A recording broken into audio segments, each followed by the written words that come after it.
Hemos seguido avanzando y ahora con la emisión por parte del Ejecutivo del presupuesto, pues hay algunas otras situaciones que refuerzan los resultados de esta investigación y que además queremos llevar a la opinión pública el tema para señalar, y especialmente a los legisladores, la importancia de la modificación de este presupuesto.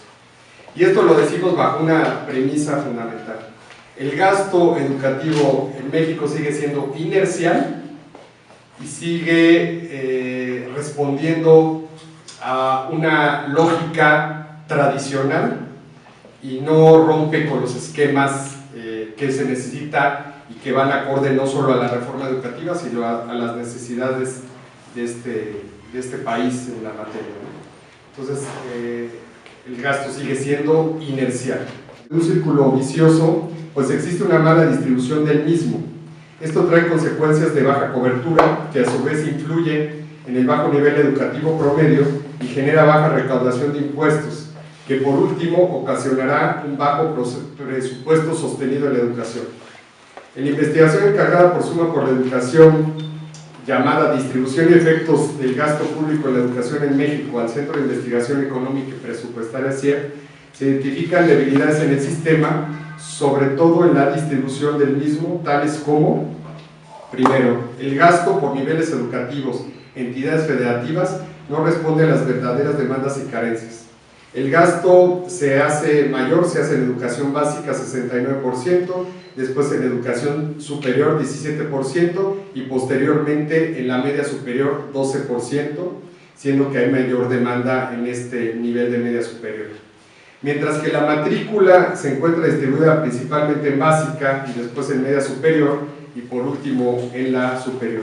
Es decir, se está apoyando más a los dos niveles educativos que tienen quienes los defiendan. Es decir, por una parte los sindicatos a la educación básica y por otro lado las organizaciones que agrupan a las universidades y dejando sin defensa a la media superior. En las entidades federativas se concentra la distribución del presupuesto por número de alumnos, mientras que la mayoría del gasto se destina al gasto corriente, especialmente a los salarios a los docentes. Esto provoca inequidad entre los estados que necesitan mayores recursos, pero que no tienen una matrícula elevada. La educación superior, y esto lo volvemos a reafirmar, y los estudios así lo vuelven a ratificar, la educación superior es regresiva, es decir, beneficia en un 79% al 20% solamente de la población con mayores ingresos y se le destina más recursos a la media superior, se le destina a la superior más recursos a la media, que beneficia en un 30% al 40% de la población con menos ingresos. Es decir, a pesar de que la educación media superior llega más a las clases de bajos ingresos, sin embargo a la que se apoya con mayores recursos es a la superior. Sin duda la educación media superior representa una necesidad de mayor cobertura, pues de acuerdo a este estudio, con proyecciones de la CONAPO y la tendencia en el gasto de educación media superior, para hacer cumplidas las metas del Pacto por México y de la reforma educativa de cobertura del 80% en 2018 que el gobierno se ha propuesto y del 100% en 2021, será necesario incrementar el gasto como mínimo en un 5% anual en términos reales para lograr el presupuesto aproximado a 155,000 millones de pesos, que con ello se atenderá a la matrícula de 6,608,000 alumnos. Una manera de combatir la deserción en educación media superior es el programa de becas, pero este ha estado en operación teniendo resultados discretos. Se propone que la inversión a becas sea focalizada especialmente en los quintiles 1 y 2, que es donde está el 40% de la población con menores ingresos, para que no suceda lo que sucede en las becas que se dan en educación superior, donde se distribuye en quintiles que no necesariamente tienen el menor ingreso. Y el presupuesto destinado a becas es una cifra significativa de 5,642 millones de pesos, aunque sin embargo ha ayudado a evitar la deserción, pero no como debería.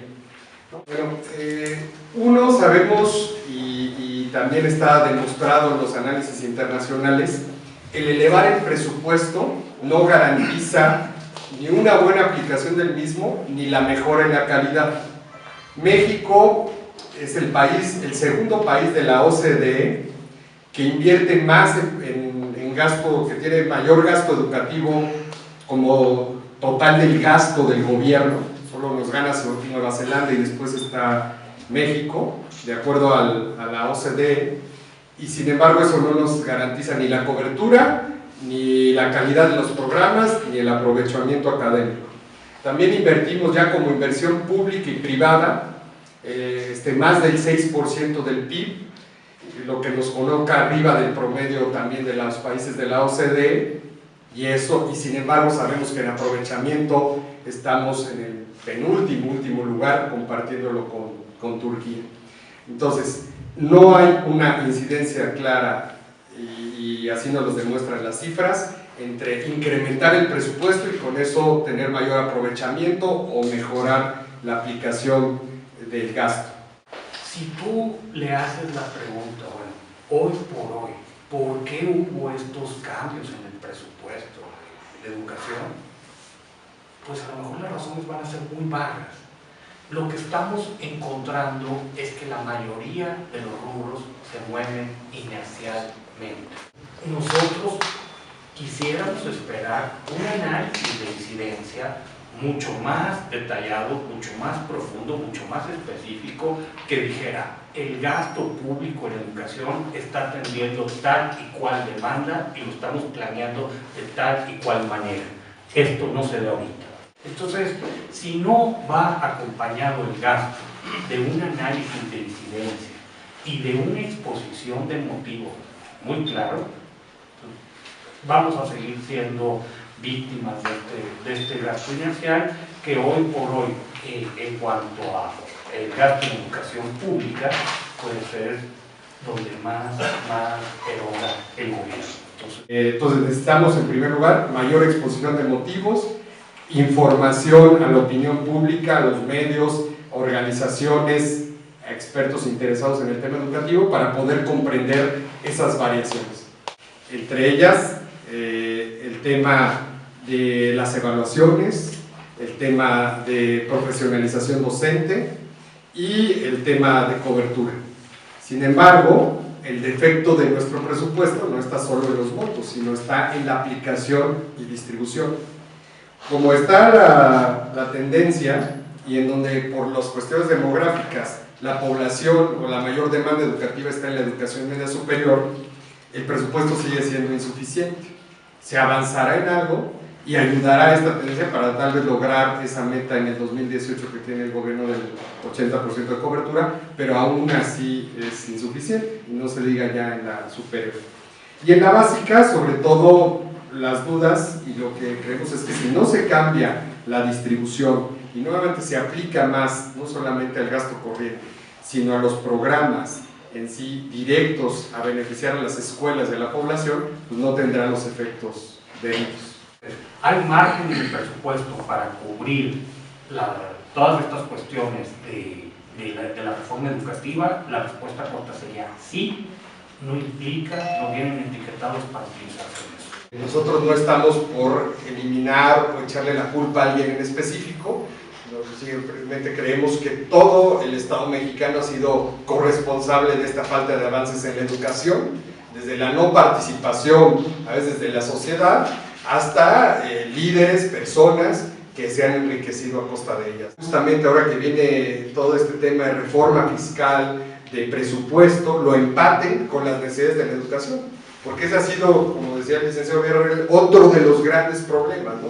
Por un lado va las reformas fiscales, o las misceláneas, o las de captación de recursos, y por otro lado van los temas educativos. Los tiempos son diferentes y hay que empatarlos para que realmente el gasto educativo que se aplica a la reforma tenga una real incidencia y se mejoren las cuestiones educativas. Nos falta justamente la redistribución del gasto educativo, nos falta una transformación total de las normales, nos falta una revisión profunda de la currícula, nos falta una revisión administrativa de los organismos y del funcionamiento de los propios de la SEP. Entonces, sí, la reforma educativa es importante, hay recursos para ellos, pero tampoco es todo el cambio que representa a la educación. Nosotros consideramos que todavía hay tiempo por parte del legislativo para mejorar esta distribución, para poner los candados de transparencia, para eficientar el gasto y distribuirlo mejor, romper con esas inercias que no van a mejorar, a incidir en la calidad educativa. Y sí, hay tiempo, sí, poco también. Y segundo, empatarlo con el tema de reforma fiscal, ¿no? Eso es importante. La reforma fiscal es importante y no verlo solo como un tema hacendario, como está ahorita posicionado ya en la opinión pública y de recaudación, sino también cuáles son los efectos. Lo que se recaude, sea el monto que sea, hay que etiquetarlo con claridad a qué se va a ir, a qué rubros del presupuesto nacional se va a ir. Eso es algo que hemos carecido totalmente en este país, y después el gobierno recauda X número de millones de pesos y luego no está claro hacia dónde se va a ir ese recurso y se va perdiendo para bien o para mal en otras situaciones. Les pongo el ejemplo claro, ahora la presidenta de Brasil, Dilma, ha señalado que los ingresos petroleros van a ir dirigidos y etiquetados muy claramente. Uno de los rubros más importantes va a ser el tema educativo. Aquí en México la llamada sería para el gobierno, ¿no? Y también para los legisladores. ¿Por qué no hacerlo así? Tener la claridad de qué porcentaje que se recaude, como quede esta reforma fiscal, se va a ir a educación, se va a ir a salud, y tener más certeza y claridad en los recursos. Entonces, el llamado es: ¿todavía hay tiempo para mejorar el presupuesto? Sí. ¿Que se podrá componer en gran medida? Sí hay tiempo. ¿Que en otras cosas tal vez lo cargamos inercial? Sí. Lo que no puede renunciar el legislador y el gobierno es a mejorar y hacer su máximo esfuerzo para que este presupuesto logre su eficiencia y logre concretar la reforma educativa. Sí. A mí me gustó mucho la pregunta de Juan, porque yo creo que hay que entender algo. La reforma educativa, que a nosotros como Centro de Investigación en Economía nos parece importante, no es una reforma realmente fiscal. Sin embargo, sí tiene muchas implicaciones. Entonces, pareciera que abre la puerta a una mejor planeación del gasto en educación, porque nos va a obligar eventualmente a hablar de cómo, de cuántos, de qué. Tú quieres capacitar profesoras y profesores, bueno, se va a necesitar tanto dinero. Entonces, esto no viene de la reforma educativa, esto hay que calcular, hay que ver qué tipo de programas se va a invitar a los profesores y a los profesores, hay que ver cómo va a ser la implementación, pero sí va a tener profundas implicaciones para gasto. Y ocurre algo similar con la evaluación, cuánto se está dispuesto a gastar en ellos. Entonces, yo creo que, y esto no se limita a la cuestión de educación, hoy por hoy se presentó una reforma hacendaria que deja mucho que desear en términos de transparencia en gasto. Entonces, sí, tenemos que estar abiertos a eso. Yo creo que vale la pena que las organizaciones de la sociedad civil especializadas en el tema se metan mucho y presionen a la autoridad. Necesitas explicarnos incidencia. Esa debe ser la palabra en este debate. ¿Cómo vamos a hacer para que el gasto público en educación incida en los elementos personas, llámese alumnos, llámese maestras, para los que esté intencionada? Y el tema aquí de gasto educativo no es solamente hablar de montos y destinos, sino también conlleva la transparencia. Y eso es otro de los grandes ausentes en la reforma educativa.